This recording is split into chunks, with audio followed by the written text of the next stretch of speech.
Lynn, I some of the first recollections I have of Lynn Kircher in art school was, and this was early 90s. We go into his class. There was one, the master student, I remember. It was like a workbook, a red-covered workbook that's like how to become a master student, how to keep up on your day timer, like right in your little calendar, your notebook for your pocket, to keep track of your classes, your scheduling, your work, your homework, your chores, your like keeping everything tidy. And that was the first class I took with him, was master student, time management, being professional, getting things done, not slacking. And I remember going into his class, and this guy, he looked a lot like Robin Williams. He talked like the comedian Robin Williams. And he had a lot of funny stuff to say. He had a great personality. He used to say that Robin Williams was actually younger than him and stole his gimmick. And that he was the one that originated. I think he really liked Dead Poets Society and a lot of those movies. It really inspired him as a teacher.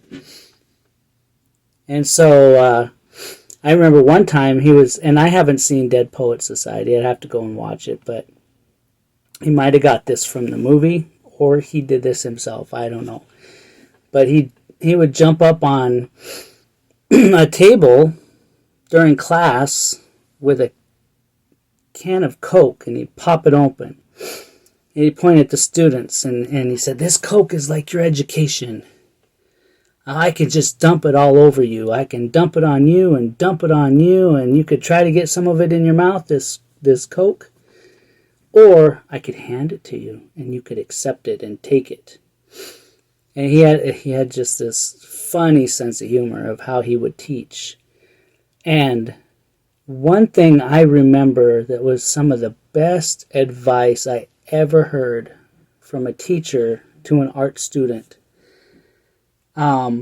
which since then, with social media and everything, all these videos, self-help with artists and all this interaction going on, there's a lot more that's coming out on how to be an artist and how to be productive and stable and confident and not let people walk all over you like your talent's not worth something. So the advice he gave, the thing that he said, he told us a little story in class. And he was explaining to us, he was at an art exhibit one day, and some of his work was up on the wall, some of his gesture drawings, really quick sketches that he did on models and anatomy. And this guy was looking at this artwork, and he said, "Hey, you're the artist?" And Lynn said, "Oh yeah, that's my stuff right there." And the guy says, "Well, look at the price tag on it, $2,000 on up, all of these prices. How long did it take you to draw that?" And he said, "It took me 35 years. Because his mentality was your lifetime and all of your experiences and all of your hours you put into your craft and all the work that you do, it took him 35 years to get to that drawing. And even if that sketch took 20 seconds, he charged for 35 years of experience." And so I thought that was pretty amazing. And so we're going to listen to this. The audio's a little low on it, and there's some parts that, might not come through, but that's because the tape is so old. I found this little audio cassette. It's one of those mini recorders that you put in your pocket, and so it's got these little cassette tapes. And I'm surprised it still worked. And so I recorded it and put it on here, the audio.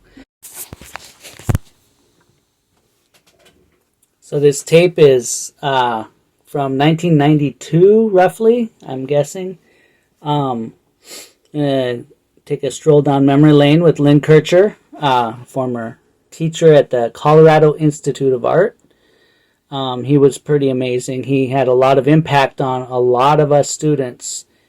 For the very short time that we got to know him, he really influenced us heavily. He was such a good-hearted, wonderful human being, and he really showed us a lot of stuff.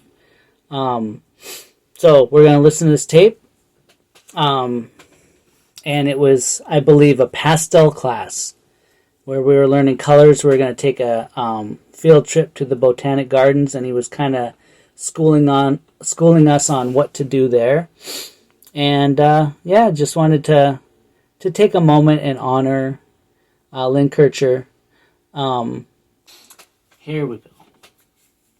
So if you'd like to go to his website, it is called Kircher Studios, and that's KIRCHER Studios.com.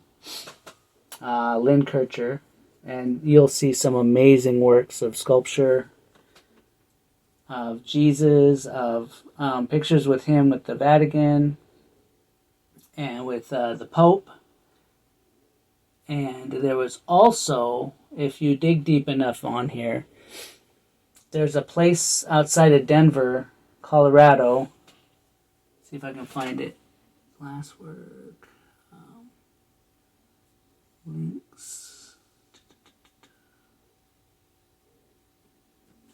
Where he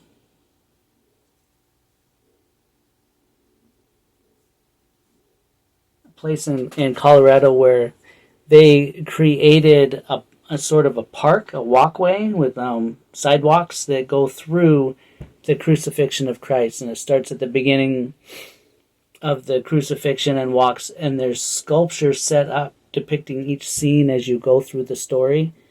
I would love to go see that. It looked incredible. So I'm not gonna jabber all day. This is a little bit of an audio recording I did in class of Lynn Kircher.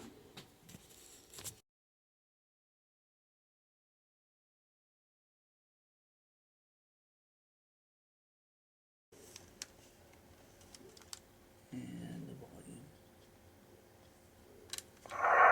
And you guys have your segment part, exercises. I'll be walking around and looking at those in a little bit. Is that rewound all the way? Okay, yep. And you guys have your segment part, exercises. I'll be walking around and looking at those in a little bit. Today's assignment is Botanic Garden Field Research. Field Research. One of our biggest objectives is create and look back out there. As field research, we're not going to do a final image of the Botanic Garden. We're going to gather information. Which means when you go home and you've got your photographs and you've got your sketches, instead of copies, you're creating a piece based upon your impression. You get to change things according to artistic needs. Lights, lighting, darker, darker. If you don't like the color of the stairs, change it. If you don't like the blue sky, you can do it. Okay. That's that yellow with the little peach in it. Cream color makes an excellent style. This is a class where I want you to go out of the ordinary. I want you to be brave, to explore, to experiment. No thumb sucking in this class. No trying to say, no doing what you already know. This is a place where your grades will be better the more daring you become. The more you screw up, the better your grade. You play safe, and I'll give you a safe grade. So if you want to see, play safe. If anything motivates you, throw all the rules away. Don't worry about what you already know and what you feel comfortable in control of. Let go of control. And have fun. Because when you're having fun, it's impossible not to do your best. Because you're not worried about a grade. You're not worried about comparing to someone else. You're not worried about what someone might say or want of you as an expectation. And there's a certain element of this as a graphic designer that you need to understand. On one hand, we have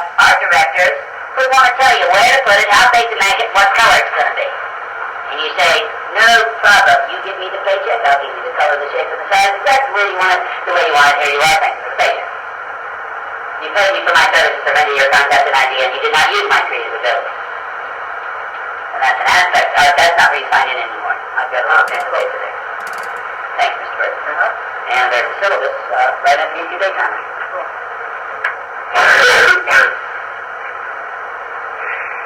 So, what I want you to understand is, when I do give you creative freedom as an art director, when I do say, design this brochure, render this illustration, I want to know what you can do. I want to pay you for when you have fun. And that's who you are as an individual, not who you are as a controlled entity. And in this industry, there's both.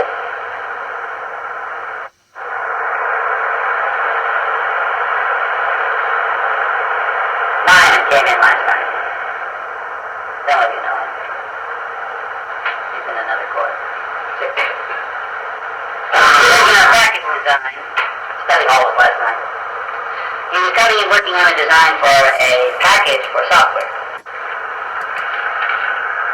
Thanks. You're signing that for me and that's so. Thanks, Rush.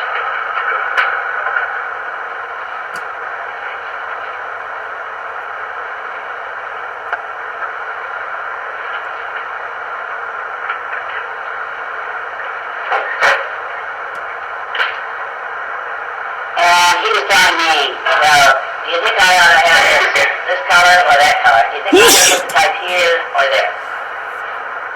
What do you think I told him? Anybody have any ideas what I might have told him?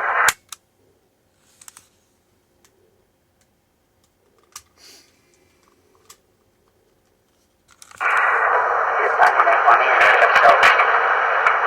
Thanks, Rush.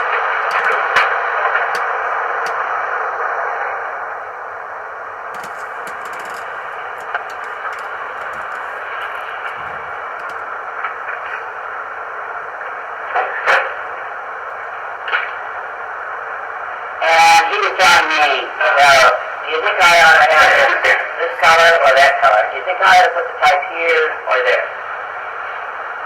What do you think I told him? Anybody have any ideas what I might have told him?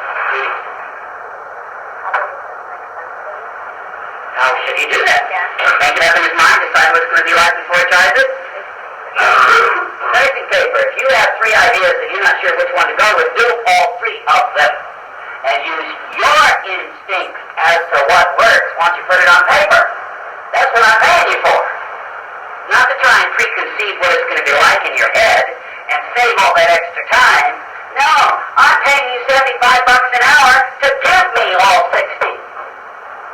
Whatever you can create, whatever your what-ifs are, don't leave them in your head and try to prejudge them. Manifest them. And let your instinct determine, now that you see it on paper, what works. That's worth the whole day. I've already given you a $500 bill, and you guys owe me money.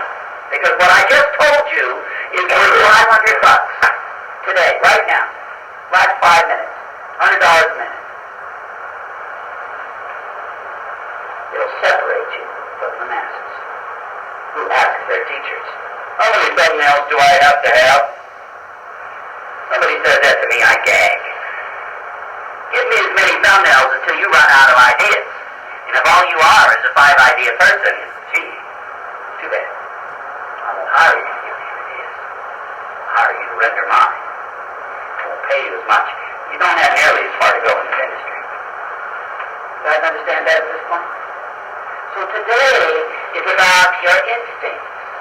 This whole course, the great important part of what you teach and what you have, the special here at the Colorado Institute of Art, is we're not going to just give you the technical money.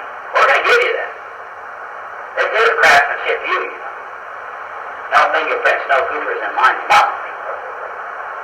With the use of the computer, the magnifying process, you have no excuses for craftsmanship to be anything less than absolute perfect. Or the technical aspect of production. But that's not what this is about. This is the creative. This is you as an artist, as an intuitive, as a creator, as a problem solver.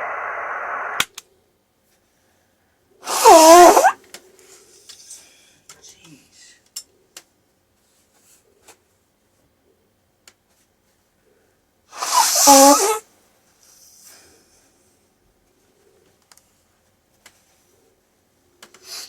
I don't think I could be quiet not long enough to get this played. That's an aspect of what we're doing here. It happens to be pastels. Well, the reason we chose pastels is there's no drying time. The process of painting with pastels, the process of controlling value, the process of choosing color, the process of building layers of color is the same as many media. It's just instant. So pastels is the vehicle that we chose. Don't get hung up on pastels. You've never worked with pastels before, then you have a learning curve to figure out what they do and how they work and how to be in control of what happens. And no one can teach that to yourself except yourself. The only way you're going to do that is pay attention to the exercises that I give you. Don't give them lip service. Master them. Take it as a personal responsibility on your part to do it until you handle it, and if you have questions, ask them. You get stuck, ask for help. But most of the time, you'll work through it all by yourself. Because I'm just a guy. I'm not going to stand here with a big spoon and shove it down your throat. All I'm going to do is let you know some areas to explore, some objectives to attempt to achieve, some purposes that will lead your own experiments and give you your own results. So don't do one. If you're at the beginning of the learning curve, do five. Everything that I ask you to give me one up. Do as many as you have time and materials to do, so that you maximize the effect of your learning. You're teaching yourself. Because I can't teach you. That's your job. Because the results of it ain't going to happen. Out here, we're at the Botanic Gardens. Let's read what this says here for the objective. To gain an understanding and the ability to apply color principles to the basic principles of light and shadow, to develop effective field research notes. So light and shadow, meaning daylight effect, where's the light coming from, what's the atmospheric condition, and how did it cause the light and shadow effect that exists today. So don't give me a bright blue sky in your painting today. You don't have any distinct shadows, because you have a unique lighting environment today that you can take advantage of, but you need to do it with kind of a scientific mind of exploration, of awareness of how and why it happens, and what's going on. We'll talk about that a little bit. Let's turn the page. The size for today's project is open and should fit on your lap. Now, how fast do you work? Or do you have broad stroke?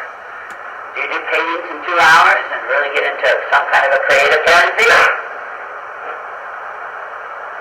Well, then that means you can plan on a larger piece, right? Which means you're going to need more nuance and detail. Because you'll have room for it. So what does that tell you about your field notes? It won't show up in a photograph. What do you think, John? What you do with your sketch pad if you like to work large? Make sure there's more detail on it and get it almost photographic to where you could, when you redo it, it'll look better. Then, yeah, because when you go home and have your photograph reproduced, if you chose to take photographs, okay, it's going to be this kind of jumbled mess of little hidden shadow kind of stuff. So what appeals to you? Really sit down up close and don't just do the whole scene. Do a really good study of the detail that may not show up later. Now, somebody said, well, I don't know what's going to show up or not show up, man. I've never done this before. Well, then guess what? What you do today, when you sit down in front of your painting, what's going to happen when you try to do something and it's not there to do? What feedback is that? What's that going to give you? Comments? Were you listening or kind of chewing? What I said was, if you get your painting. You've never really done field research before. This is the first time you've ever had this particular objective. And you're sitting down and you're working on your piece, and you have your photographs and what sketches and notes you took. And you're working on your painting, and you see a section and you don't know what to do with it. What feedback does that give you about your notes and photographs? But it gives you specifics as to what you didn't notice. So that the next time, perhaps, what? So what am I telling you about this project? Is this project terminal? I mean, is it a don't end or what? What am I talking about? What am I driving into on? Any idea? Who can help Dawn out with when I'm leaving? You guys not awake yet? Yeah. Should everybody's been up to jumping thing. How about you, Thomas? If you want to call something and you can't figure it out the first time, you're going to know the next time you do that project again, you're going to notice that first off, you didn't know the first time. You're going to catch it. Yeah. Thanks. Now you got to start listening. I didn't think my voice was monotone. I didn't think it. Well, I guess you guys heard that. You didn't even tune me out, huh? Is anybody willing to be present for this presentation? Is everybody here now? We left all our thoughts and daydreams alone. Okay. Are you here now, Judy? Okay. Judy's in bed saying, "Oh, just let me cuddle under the covers and snuggle up to that pillow just for another half an hour." Jonathan, how are you? Did you get us the vase open?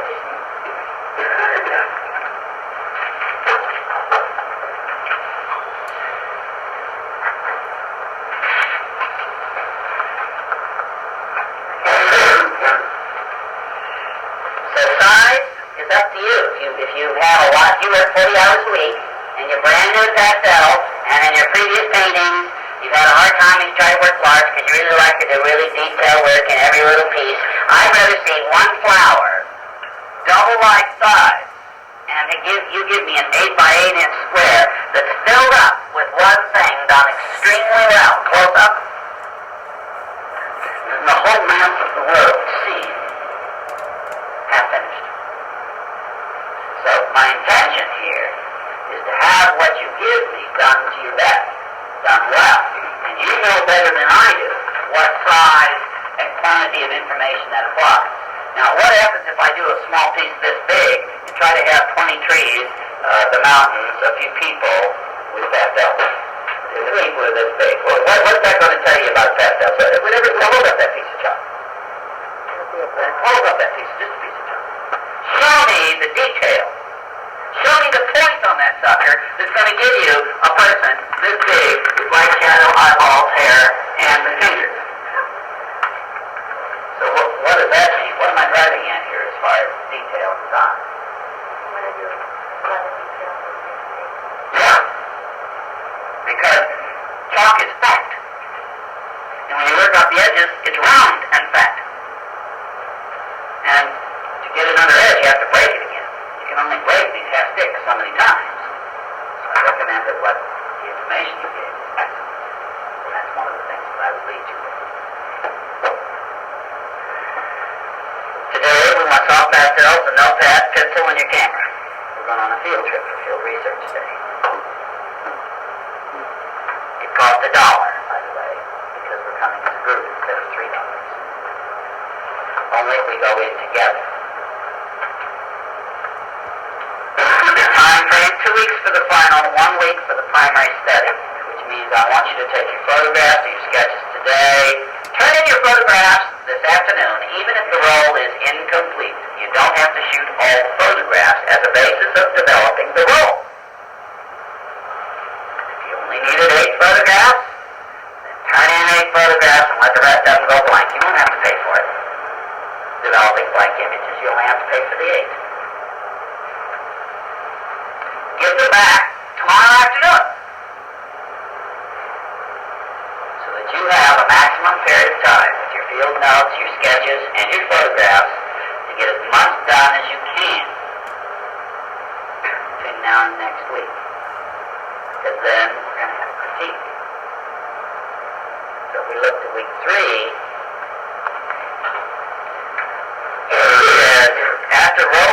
instructor will collect the primary studies from the Botanic Gardens field trip project for critique. Students will use the information gained from the critique to change or redo the field study. And then you will work on that for the balance of class next week. So what am I saying about, you should learn all about pastels this first time you ever do it. Is that what I'm saying? Yeah. But if you give it a half-hearted effort, if you don't really apply yourself, what value will my critique have? None. Zippo. Nada. But if you do your absolute personal best, no matter how screwed up it is, what I do is answer all your questions. Give you very specific, individual, customized education. Oh my God. It has nothing to do with the group dynamic. It has to do with you as an individual. As you'll not only learn from the critiques that I give you on your piece, with your individual objectives, not class objectives, but personal objectives, things to work on, things to pay attention to, mistakes to correct, and things that you succeeded at, I will announce, so you don't screw up what you've already done right. You possibly will learn from each other.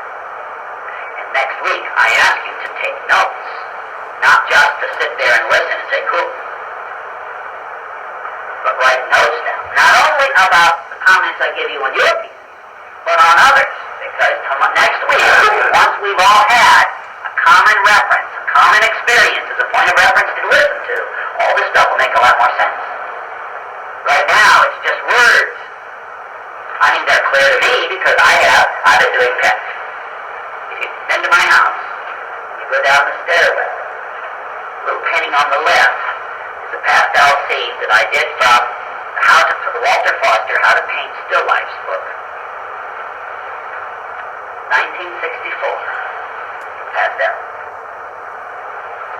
What I did in 1964, when I was 15, 16, looks better than half of what you guys are going to give me next week. And I haven't stopped yet. I'm still learning.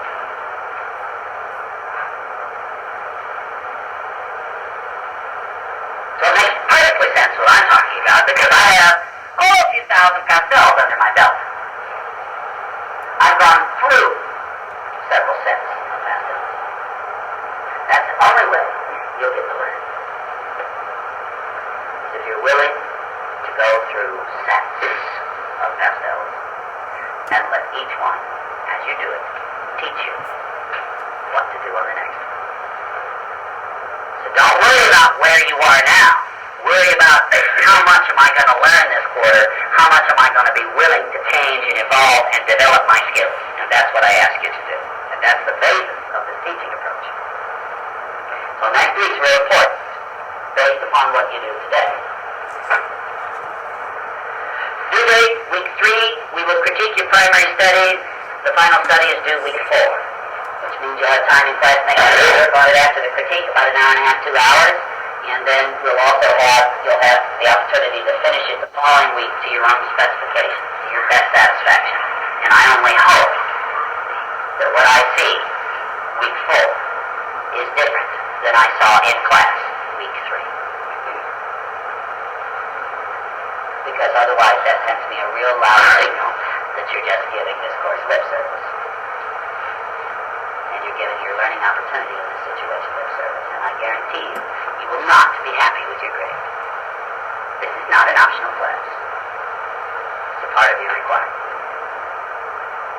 And I promise you, I will hold you all to task. The class dynamics, the instructor will review the 3 principles of painting. And that's what I'm going to be doing next.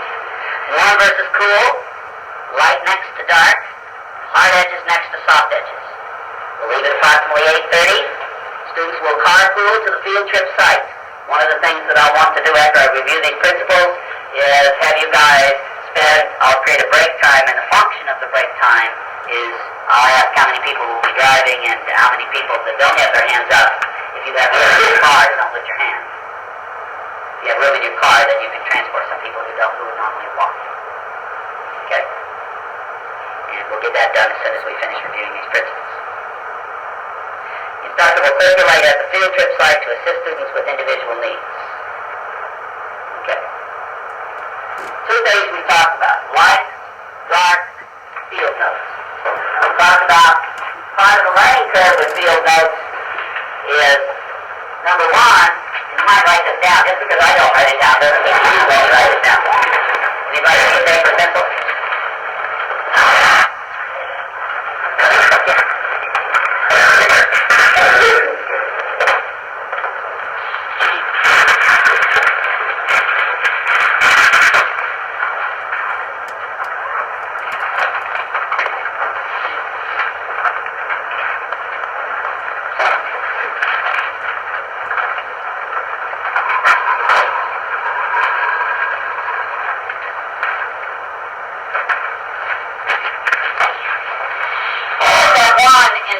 Notes will be to explore the possibilities first.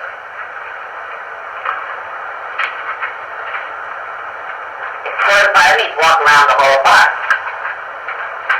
Go in the atrium, go and look around at the little waterfalls and the pools, the orchids, the flowers.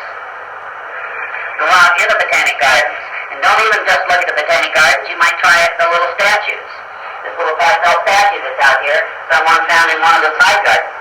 So it doesn't have to be plants. It could be architecture. It could be an architectural feature in the lobby. It could be people. It could be water reflection. It could be the tea garden. It could be the tea garden house. It could be the mountains looking through the trees beyond the park.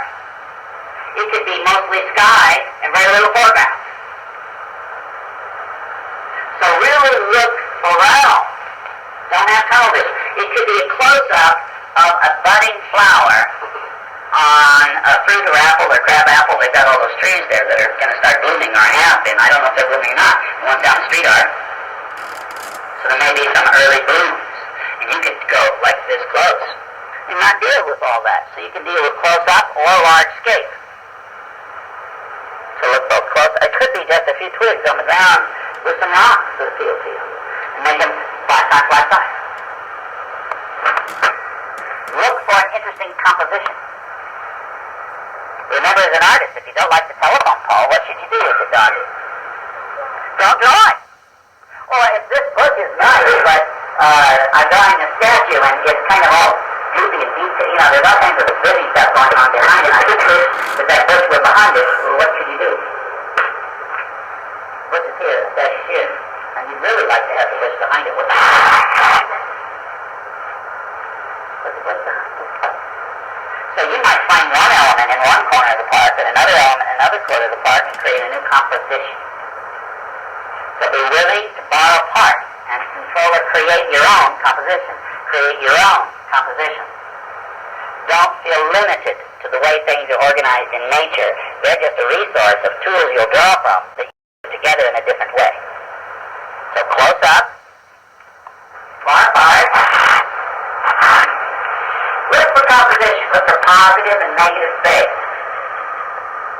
Look for difference in visual weight or texture.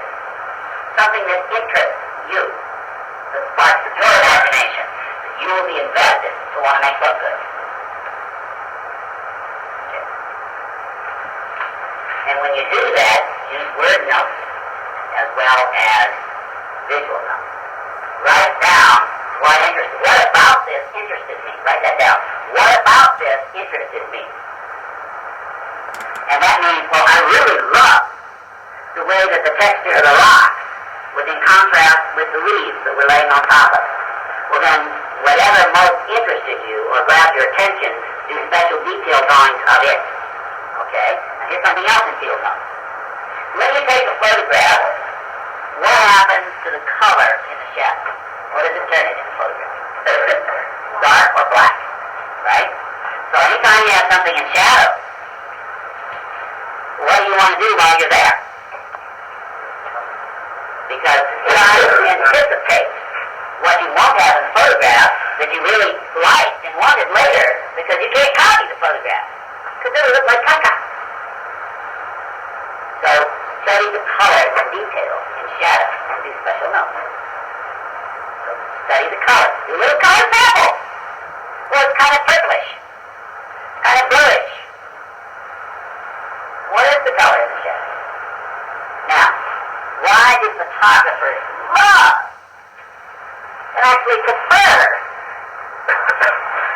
Are you ready? What? What happens? What happens to color with sunshine? What does bright sunshine do to color? Anybody know? You never really noticed? You thought about it before? Watches it out. So when you have a color cloudy day, what happens to the color? Well, really? It's called saturated color. So you're going to have more color today than you would if the sun was shining. Because the light and dark contrast will be less. But if you look outside, there are still shadows today. There are still shadows today. So one of the things that you can do that's really important for you to control value with color, you can pick the lightest color and then put white on top of it. If it's too white, put a little more color back on top of it. Remember that was one of my examples that I played with you with last week? Light on top of dark and dark on top of light. What's the difference? But if your mind's eye doesn't have a scale,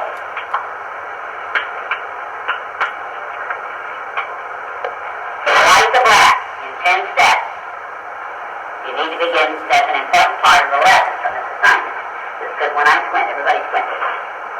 Y'all squinting? I can't see, my eyes are squinted. Are y'all squinting? Oh, I hear you, come on. Yeah. Thank you.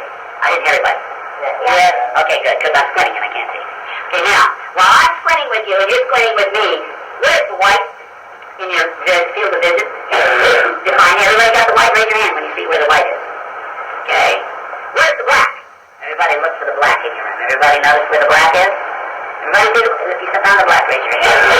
Alright, everything is either closer to white, closer to black, or in the middle. And it's 1 value, 2 values, 3 values, 4 values apart based upon white and black being your extremes. When you squint, you open your depth of field and you look at the whole thing in simple shapes that have a value. Guess how you start a painting? What do you think, Mr. Bird? And what did I look for? What did I just say? Yeah. I said more. I know, it's kind of just evasive, isn't it? Boy, it sounds good, but I didn't hear it. Go ahead. You walk in the shapes and the values that are in between. So what? Not details. This is what you see when you squint, which is no details. But when I squint, do your shapes get larger or smaller? No. Do they get taller or skinnier? No. They're exactly the same as when I open my eyes and see the details. So the shapes have to be accurate. Doesn't excuse you for sloppy or quick or stupid drawing. Still must be accurate, but only the general or basic shapes, and then assign the values. Light, dark. Didn't we do that in line drawing called love tone? That's the underpainted. For pastels, for watercolors, for acrylics, for gloss. Anybody ever had a painting class before? Is that what they taught you to do? This is no different. So I'm teaching you how to paint in all mediums with this basic statement. How many of us thought you should start with the details because it looks good? You know your painting's going to be alright. You have one little part that's completely finished. And then you move to the next part and do that next part completely finished. What? Basic drawing, we didn't teach you that. We taught you to look for the overall shape. And then make all the comparisons. And then bring the whole group together. Detail, detail, detail, detail, detail, until you finish your accents and highlights. Do you remember that? Do you think this is any different? Don't you rubber band back old habits. Because you want to be in control of a result. And you're afraid that if you try this new way, it might look like shit. It's alright if the first 20 look like shit. I'm worried about the next 200, not the first 20. I'm worried about 5 years from now. Did you go to art school and spend all that money and all that time taking drawing classes and still can't draw for shit? Or did you apply yourself? Did you evolve your ability? That's what you're here for, isn't it? Not to say, well, they're good at drawing and I'm not. That means I spent all that money and I could have gone to business college and done better on computers because I didn't need all that other stuff. I didn't even pay attention to it. Invest in yourself here. So value. Light. Dark. That's the principle that I spoke of and I just reviewed for you how to discover it. Squinting. That's why artists have all these wrinkles. Because they squint. Or some people say, oh, I just take my glasses off. Whatever the secret for you of not seeing detail is, of not being confused by the details, but seeing the overall general patterns of shapes and their relative values. Because in your paintings next week when I critique, you're going to hear me say your values are too close together. I'm going to ask you this question. Write this down. Where's the light coming from? Because even on a day like today, the shadows will have a direction. So even if you can't see the sun, you'll be able to figure out where it's coming from because of the light that passes through this. That's really important for you to acknowledge in your mind's eye where is the light coming from. And on this bench, could you draw a little arrow in the sky so that when you draw, you drop your shadows and cast shadows? That you have a reminder that you could even enhance those if you wanted to. You could even make them more than they actually were. You could exaggerate them. That's a possibility. Be aware of how light and how dark, and when they're sitting next to each other, what is the level of contrast between them?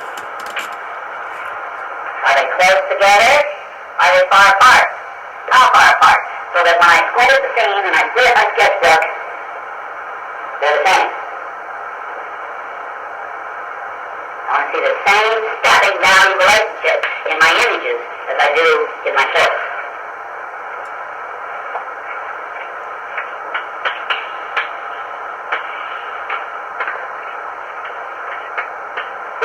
A hard edge is when I have this and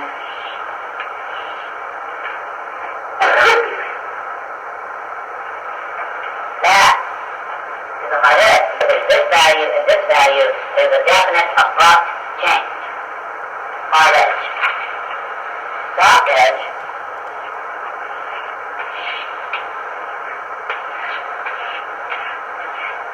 right here.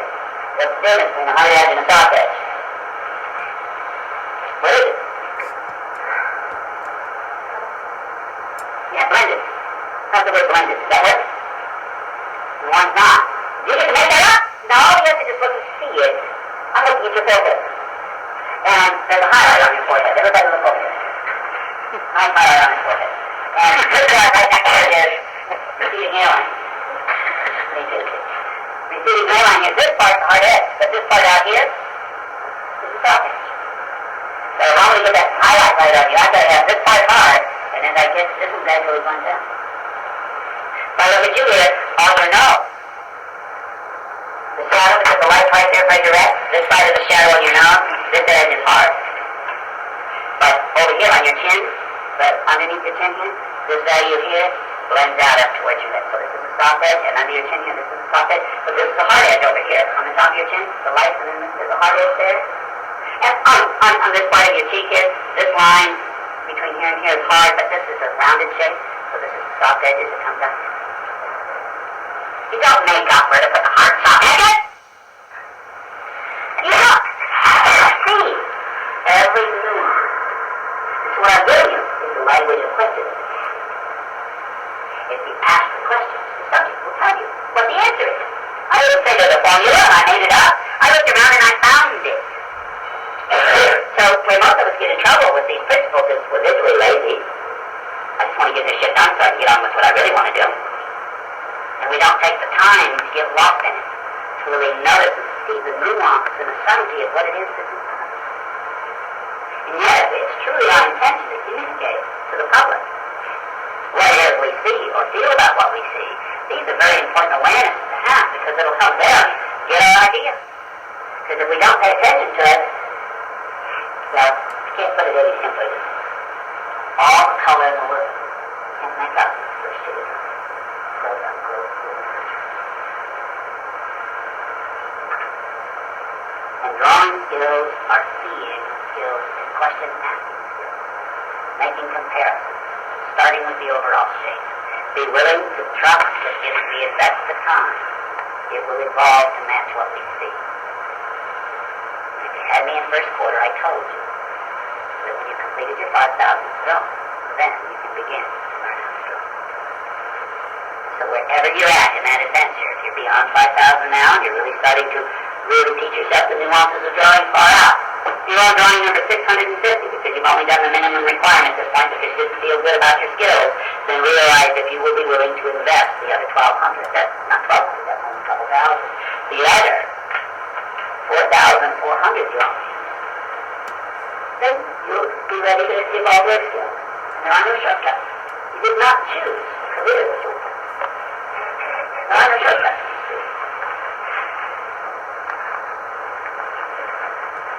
Well, cool. Lovely. What composite? I just gave it to you. Science.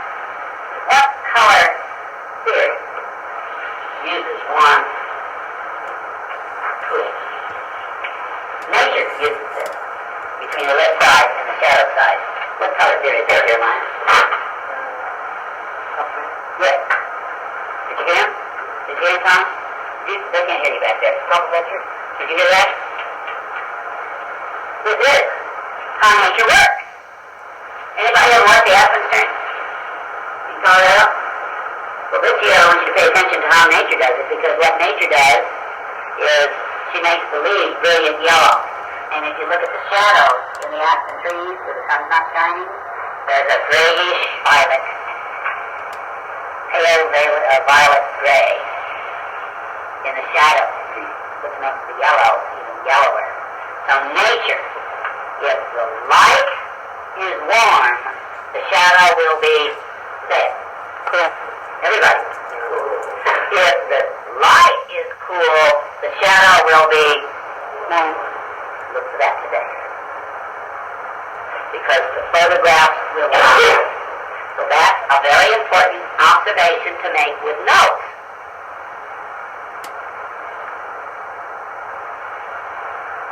Light's warm, shadows cool. Light's cool, shadows warm. And those are what color theories? Compound. And it's not on the outside edge of the wheel. It's not like pure red and pure green. No! It's a brick red with a controller value. It's an earth green, which means green with a little red in it. And brick red is red with a little green in it, with a controller value. Or, as I mentioned with the aspen leaves, it might be a subtle gray with a hint of the complement in it. It's not like outside of the wheel direct, pure raw color. It's the subtle influence of color. It's the subtle suggestion of color. Anybody studied the impressions? If you study, only a couple of you have. One of the things that Claude Monet, Pizarro, and Sisley, a variety of those fellows did, was that they took the colors that we talked about with warm and cool and exaggerated them. They used the basic principle of nature, and then artistic license took over. And they said, well, that looks neat. It would even look neater if... And they went beyond the reality of nature, but based upon these principles. So they used the idea of nature and made it more. And that's why, now, this is an important thing for you to write down. You only have 36 of colors, right? That's not very many. It's a limited color selection. The right value is more important than the right color. The right value is more important, this whole quarter, than the right color.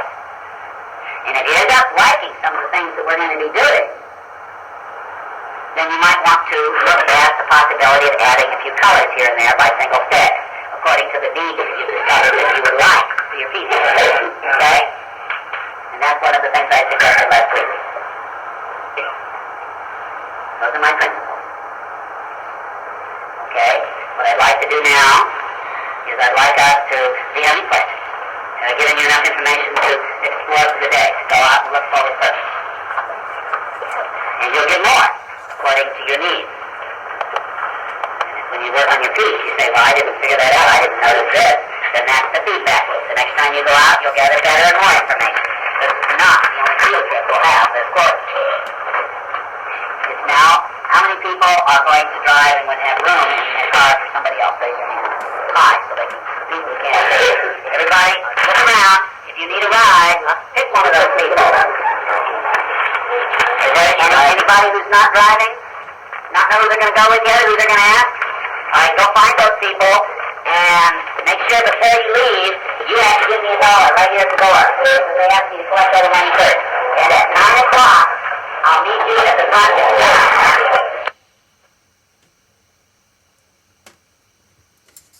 In Kircher.